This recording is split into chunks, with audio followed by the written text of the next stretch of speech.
Hello, everybody. It's me, Shannon LaBruyere. I am live and loving it tonight. Thank you for joining me on Sunday Night Live, where we equip people to thrive in change. We equip people to thrive in the change that they want, that they planned, and also thriving in the change they didn't want and didn't plan, but came at them anyway. If you ever find yourself in that boat, you're in the right place, because this is where you're going to learn not just what to do, but how to think, how to show up in life so that you can be resilient and thrive. So welcome. Thank you for being here. Hello, everybody. If you're here, give a shout out and say hi. Let me know who you are. If you are new to Sunday Night Live, thank you for being here. And drop in the chat. Say hello. Let us know where you're watching from. I would love to know. We've had people all over the United States, which is cool, and also Barbados, which was pretty thrilling. Cool things. So if you're here in Michigan, where I'm at, or maybe you're somewhere exotic, let us know. Carol, hi, I'm glad you're here. Thanks for saying hi. When we get started tonight, before we get started, I just want to let you know that the world's best coffee is available at a great discount for Sunday Night Live and Thrive and Change viewers and listeners. And that means you. So if you love coffee, you can go to thumbroastcoffee.com and get some delicious coffee. You can order it online. It'll come straight to your mailbox. It smells so good. And you can put in the discount code Thrive, THRIVE, and you will get 15% off of your online orders. So I encourage you to do that. That's what I do. I order my coffee online and it is fantastic. So I encourage you to do the same. So as we jump in tonight, I want to let you know what our Thrive principle is. And, sometimes I can't just off the top of my head think of which one because it applies to so many. But tonight's topic, I believe, is going to fall under the category of bring the honor. So let's go with hashtag bring the honor for tonight's topic, where we are going to be talking about permission, asking for permission. Interesting topic, eh? Oh, hi, Tammy. I'm glad you're here. Kelly's here. Thanks for being here. And Carol's taking good notes for you guys. So if you didn't catch that website for Thumb Roast Coffee, she's dropped it in the comments for you. Thank you, Carol. All right. So exciting news on February 6th, the first Thursday in February, I will be doing another free webinar, and it is going to be about FOMO, FOMO. Anybody know what that stands for? You can drop it in the comments if you do. We're going to be talking about FOMO, what it is and what to do about it, because FOMO is one of these things that can just get its little hooks and claws into our lives, and it can make us miserable. And it is making people miserable. And some people are even saying that it's an addiction, a straight up physical addiction. FOMO, for those of you who don't know, is the fear of missing out. FOMO. And it is about social media and that impulse that social media can bring out in us, that we can be anxious, we can be worried, we can get upset, we feel like something's missing if our phone is out of our reach. Has that ever happened to you? It's happened to me. I'm not proud, but it's happened to me. We're going to talk about that and how to manage it. And especially in today's day and age, when social media is such a large part of how we communicate. Folks, we're on social media right now, right? So there are a lot of good things that are happening on social media, and there are also things that may not be serving us well. And so the free webinar for February is about FOMO, and you can sign up for that on the Thrive and Change page. It's actually pinned to the top. So the same place you're watching this, You'll be able to go to the top of the Thrive and Change page, and it's actually pinned there. Or you can go to the events page and look up FOMO, hit the button, but make sure you sign up. I would love to have you there. All right, let's get going. So I was talking to somebody, this has been a little while ago, and she was beside herself. She was very frustrated, very frustrated. She wanted a change in her life. She wanted a change. And what she wanted was to be able to get a better job. She wanted to move up in her organization. She wanted an opportunity to learn new skills. She wanted an opportunity to do new things, to get educated, to get trained. And she was really frustrated because she said, my boss won't let me get trained. And this shocked me. So I asked a few more questions. What do you mean your boss won't let you get trained? Well, my boss won't let me get trained. She said, whenever I ask, can I go to this class? My boss says no. He won't pay for any of my training. He won't let me have any paid time off work to go do it. He is just standing in my way of getting the education that I need so that I can go further in my career. My boss won't let me. So it got me thinking as I was meditating on that story about this notion we have of people not letting us. And so we're going to explore it a little bit. And so this lady that I was working with, she was a client. As we talked a little more, she started to kind of see the light that actually she didn't need her boss's permission to do anything. I've shared this story before, but for those of you who haven't heard it, I worked at the Postal Service. I worked as a person sorting mail. And one night I was sick. I worked afternoons and I got off at 11 o'clock at night. And I was ill and I needed to go home. And the announcement came over the loudspeaker that they were going to have overtime. And that might happen in a place you used to work or maybe in a place you work now. They got on the loudspeaker and we're going to have 2 hours of overtime. And I couldn't stay. I was sick. And so I went up to my supervisor and I filled out a slip that said, I will not be able to stay because I'm ill and I'm going to go home.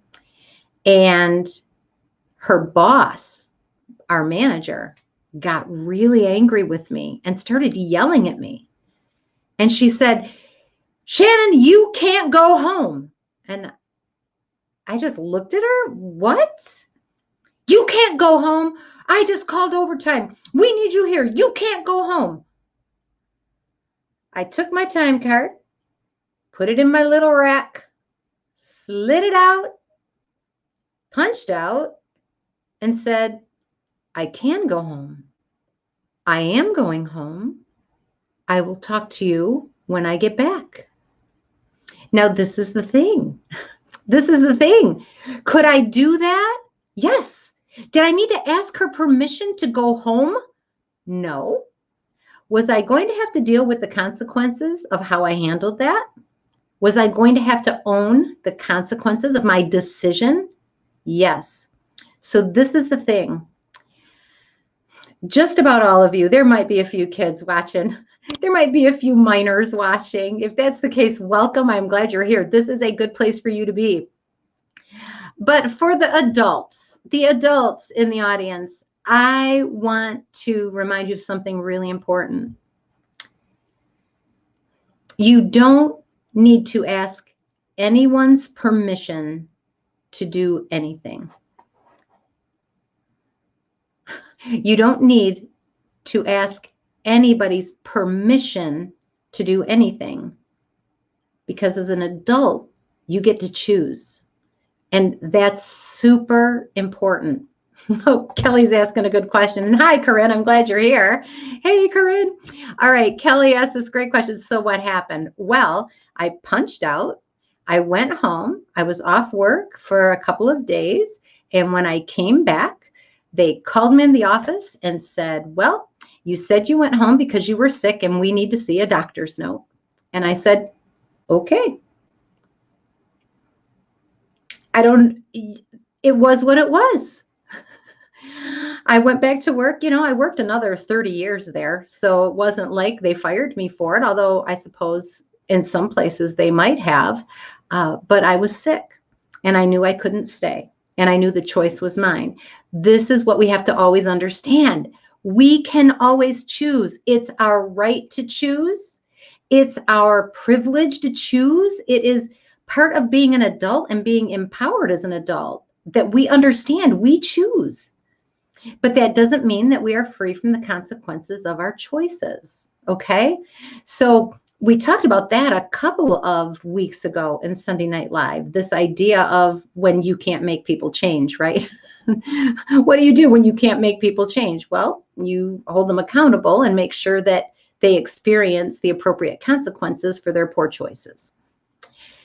The same goes for us. But I want to take a little different angle on this tonight. This idea that I can blame my boss for not letting me grow is sort of faking ourselves out. It's sort of writing ourselves a free pass. It's sort of saying, I don't want to be responsible for my choices. I want to be able to blame somebody for what I don't do, right? Yeah, Kelly says, I can see how it would be hard for someone to stand up for themselves. Yes. Yes, it is hard sometimes, but it is necessary and it's important. And it's worth practicing. It's worth practicing. When we get good at standing up for ourselves in an appropriate way, when we get good at understanding that we don't have to ask anybody for permission to grow. So that's point number one. You don't need to ask for anybody's permission to grow. You never need anyone's permission to grow. It's how you were designed. God designed you to grow. He designed you to get better, to thrive, to want more, to pursue the thing he called you for. So you don't need anybody's permission to do that. And so if you're blaming somebody for not, I want you to rethink that. I want you to rethink that because you don't need their permission. Now, we may want their permission, but as adults, we don't need their permission. We don't need their permission. What we would like, I think, what's appropriate for us as we're shifting our thinking so that we're being accountable for our actions and that we're owning our power and we're not giving it away to other people so that we can blame them for things that we don't do, okay? So in this context, this is what I'm saying. You don't need anybody's permission to grow. But what we'd like is their cooperation, right? We'd like them to support us. We'd like them to be alongside of us. There's a great rule of thumb that if you want to write this down, it's going to serve you well for so many situations moving forward. And this is what it is. Asking for somebody's input is different than asking for their permission. A wise person seeks counsel. A wise person asks for people's opinions, right? A wise person wants to hear what somebody who they respect has to say. A wise person seeks, I don't even know how it is. I'm trying to think of what, there's actually a phrase in the Bible that describes it beautifully, but it's not coming to my head right now. But there is great strength in the counsel of many people, wise people. So asking for input from people is important, it's necessary, and it's appropriate because just because we can do something doesn't mean it's the best thing to do, doesn't mean it's going to serve us well. Are you hearing me? So saying my boss won't let me is not exactly true. My boss won't pay for it, true, but my boss can't stop me from paying for it myself. My boss doesn't want me to, true, but my boss can't stop me from doing it if I believe it's the right thing. And insert the name of the person in your life that you think of, oh, they'll never let me do it. Well, hold on a second. Do they actually have the power to stop you? Almost never. Almost never. But that doesn't necessarily mean, that doesn't mean at all, actually, that you're not going to ask for counsel from wise people, that you're not going to bring the honor to the relationships that are affected by your decisions, right? So just because you can do something doesn't mean you will. But blaming somebody else for you not doing it is a cop-out. And it's important for us up here to understand this. It's important for us to get this down here. It's important for us to get it down here, because if we continue to think that our boss or our girlfriend or our mom or our husband won't let me do something, we've just taken all of the personal connection out of that equation, right? We've just taken that connection, that need to discuss, to ask, to wrestle with things, to get input in a meaningful way. We've taken that all away. So-and-so won't let me, and it's over. And now we don't even try. That's not owning our power. That's not owning our power. And we have to be accountable for it, because we will be held accountable for it. We will be. As you know, I am a Christian, and I believe that there will come a day when I answer for what I've done or I haven't done. And I think that's a wonderful thing. I think it's something that inspires me to work toward good, to work toward the thing that I believe God called me for. And I want to be able to respond to that and say, I did what I could. I pursued it. But there won't be any excuses happening. There won't be. There won't be. And excuses never work. They never help anyway. It doesn't do any good to say, you know what? I didn't go to school and become a teacher because my mom thought it was a really stupid idea. Well, who's suffering because of that? You or your mom, when you felt called to be a teacher, when you knew that's what you wanted to do with your life. By the way, your life isn't over. You've got plenty of time. And I don't care how old you are. Trust me on that. Trust me on that. It is never too late. So that blame game of saying so-and-so won't let me, that's our way of making an excuse. So-and-so recommends that I don't do it. That's a whole different conversation to have, but it's an important shift for us to make. All right, so Kelly's got lots of questions. So she says, what do you mean? Kelly, you'll have to refresh me because I'm not sure at what point you asked that, and I would like to answer it. And then Kelly says this, do we give people too much power over us? Maybe. Maybe. But maybe not. Maybe not. We have to decide that for ourselves. Each one of us has to decide for ourselves. But I will say this, as we grow and mature, we get better and better because of exercise. If we're growing, if we're maturing, we're growing into our own power and how much we know we're responsible for and what we're doing. So if we, as we're growing, we start realizing that people don't have as much control over us as we thought, right? Because we're always the ones making the choice. And so instead of them making us love them, we choose to love them. Instead of people making us respect them, right? We choose to respect them. As leaders, and we talk about this in Livestream Leadership Program, as leaders, we can show up and try to demand people do things our way because we're the boss. And we can think that we're making people respect us because we don't allow them to choose to do anything different. But in their hearts, do they respect us? No, right? Same with us. So I want you to just marinate in this idea that when we blame somebody for not letting us do something, if we're adults, that's a cop-out. It's a cop-out. We have to own our choice. We're choosing not to do it because we don't want to pay the consequences, and that can be legitimate. But we have to understand it's our choice. It's not because so-and-so won't let me. It's because I'm choosing not to. Now, that puts us in a position where we can say, okay, what's that about? Why am I choosing to listen to what my boss says and not pursue growing or changing my job or getting more skills, right? Why am I listening to what my mom says when I'm 40 years old and she's telling me I can't fill in the blank?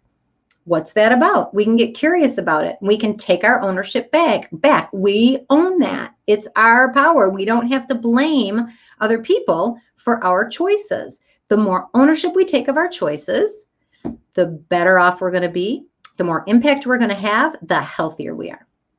Make sense? If you've got questions, throw them in. This one's sort of deep, I think. But that's okay. We can talk about things like this. We don't necessarily have to get them all tied up in a nice, pretty bow. But I'm passionate about this, by the way. I'm passionate about this topic. So, getting permission. Lesson number 1, you don't need anyone's permission to grow. That's your God-given right. It's your God-given calling to grow as a person, to grow in your walk with God, to grow in your skills in the area that you're working in, that you love, that you have talent in. We're called to cultivate that, and we don't need anybody's permission to do it. Now, we might want their help. That's a whole different thing, and those are conversations we can have. But they're not, will you let me? It's, I would like to. What would you think? How would that impact you if I did it? The conversations that I've had in my life with my husband about things that I wanted to do. What would that be like if we did that? If I did that, what would you think? Would you think it was a good idea or a bad idea? I'm not asking him for his permission, but I would never take action because we have a healthy marriage. I would never take action without him agreeing with me that it would be a good thing to do because I respect him. But that's different than asking him for permission or blaming him for not letting me do something I want to do. All right, so number 1, you don't need anyone's permission to grow. Number 2 is you don't need anyone's permission to live your purpose. That's a God-given thing. And number 3 is this: asking for input is different than asking for permission. And when we are courageous enough to ask people for their input, to ask wise counselors, what do you think about this? What if I did it this way? What do you think about this way or that way, or this thing I would want to do, or this method or this place, whatever it is? When you can ask for input from wise people, now you're taking ownership for getting the information you need to make the right choice. You're the one who's choosing what to do based on the options you have and the consequences you want or you don't want. All right, does that make sense?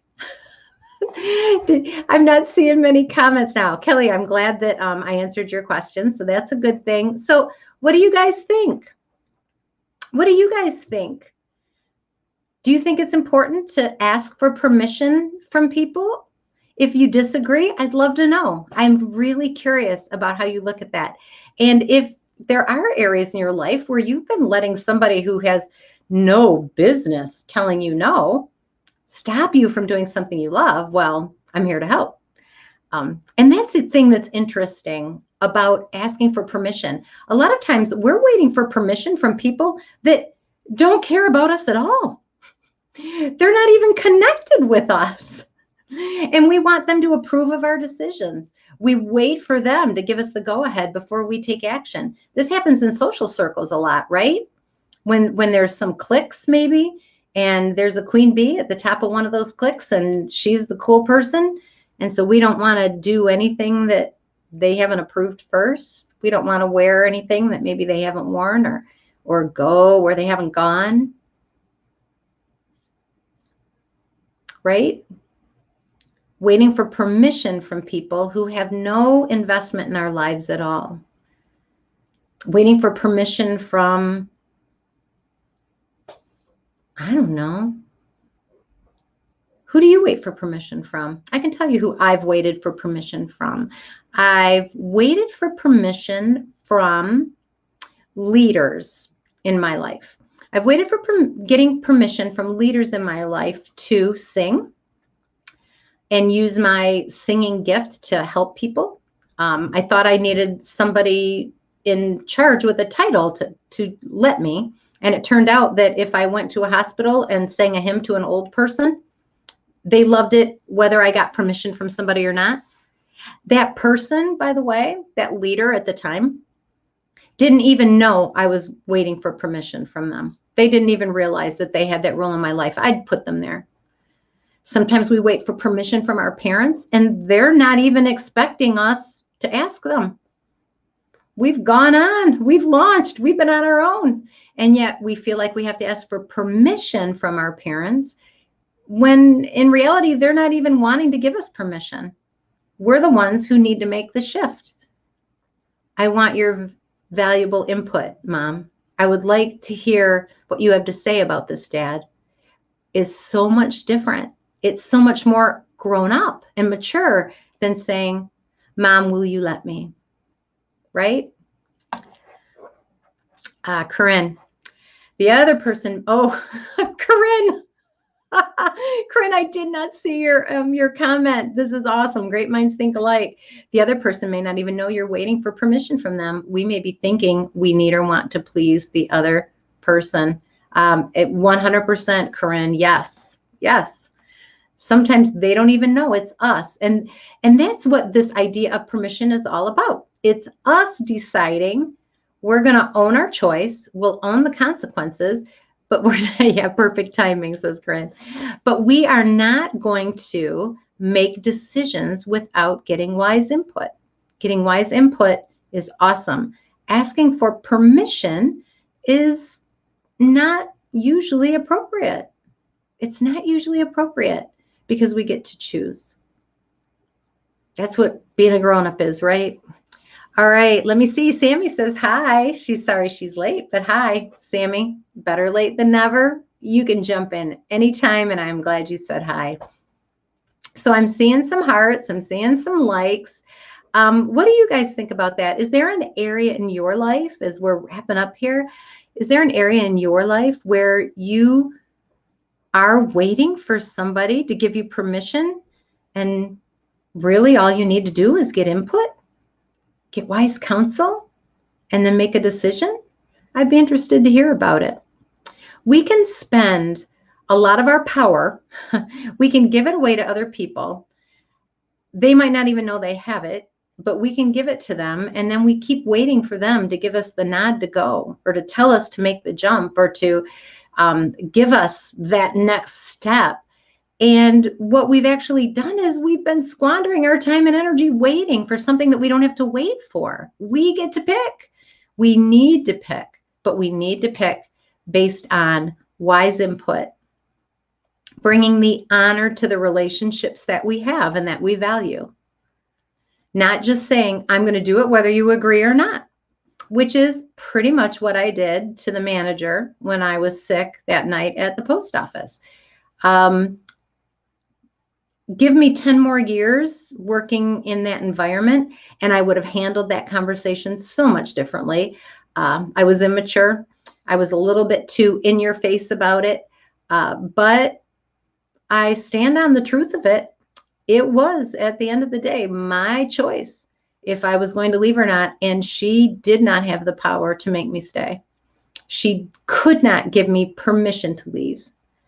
What I was really asking for when I filled out that slip was permission to leave with pretty little consequences. And it turned out that I left with big ones. But leaving I did, right? But leave I did. All right, you guys, you're amazing. Thank you for jumping on. Percolate this idea of permission. And is there an area in your life where you've been waiting for somebody to give you permission and you don't need it? What you really need is meaningful input that will allow you to make a choice that's going to get you closer to where you want to be, not farther away. Make sense? All right, with that, I am going to wish you all a wonderful week. Take care. Check out the FOMO workshop if you want to attend. It's free. It's actually a webinar. Make sure you sign up. I'd love to see you there. And if you've got questions or comments about this idea about permission, or if you're in a place in your life where you're realizing, wow, I've been blaming my boss or fill in the blank, somebody else, for my failure to take action on what I know I need to do, that's what coaching is great for, and I'm here for you. So if you ever want to talk about that, just send me a message, a private message here on Facebook, or you can tag me in a comment, however you want to do it. But reach out to me and we can talk for a little bit and see how I could help you with that. Oh, Corinne's going to be at the FOMO workshop. Yay! Good. It's going to be a good one. All right, you guys, take care. I love you. You are powerful and you are wise, which means you don't make decisions without getting wise input. But you don't have to ask for permission to grow. All right, take care. Bye.